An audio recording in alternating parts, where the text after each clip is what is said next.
So, what's driving Vancouver real estate? Here's the thing. Sales started out with a bang, and it's not surprising because we're feeling the activity on the street as well as we're getting the phone calls. A lot of people want to come out to the market and list, which is fantastic because if we want to see more sales, one of the things that's holding us back is inventory. People aren't going to list if they don't think that there's something to buy because generally when you have a seller, you also have a buyer. Remember, those two things go hand in hand, and that's really important when you're thinking about the current activity in the marketplace. A lot of sellers have been on the sidelines. There hasn't been enough inventory, but we start to see that inventory coming on here in January. And I think we have a lot of buyers that are coming out of the woodwork, all that pent up demand of people who waited last year. On top of course, we have all the immigration and all the people that just require housing that we don't have. And in January, we also had Tiff Macklin and the Bank of Canada talk about inflation and interest rates. And basically the conclusion is that we're not even talking about raising interest rates anymore, and more so trying to figure out when can they start reducing interest rates. And I think that psychological impact has created a lot of consumer confidence, not only for the buyers, but also for sellers too, to have some comfort with what's to come. So I think this positive attitude has really helped put a surge into things. And we're starting to see that market activity today, because if we're at peak interest rate, then really all we're looking for is the time when things are going to start coming down. And or if you can afford your mortgage at today's rate, then that's okay with you. And you've secured yourself.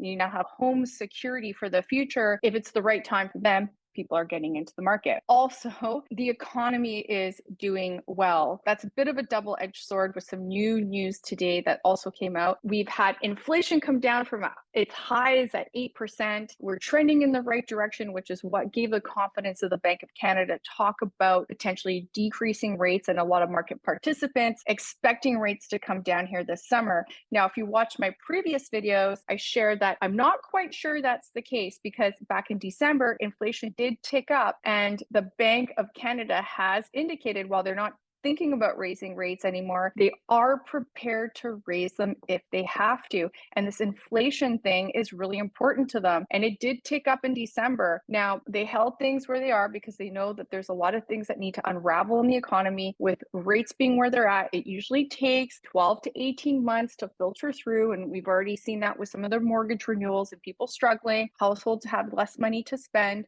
and that's also impacting some businesses as well. However, there's still strong parts of the economy. And today, the US came out with much stronger inflation than was anticipated. And that actually shot up the 5-year bond. Inflation rose by more than expected at 3.1. They were hoping to only have inflation come in at 2.9%, so below that 3% mark. It came up higher, and that really did impact the 5-year bond. We had this low here in January, pretty high back in November. We got to this nice low, sub 3.25%, and now things are starting to creep up again. Here is my caveat about having a strong spring market. The fact is that we need inflation to be in control. It ticked up in December for the Bank of Canada, and just today it ticked up for the US. I'm Christine Kopr with Sotheby's Realty. Please make sure to like and subscribe. If you don't already follow me on Instagram or on YouTube, I really appreciate it if you decided to click that follow button, and make sure you like the videos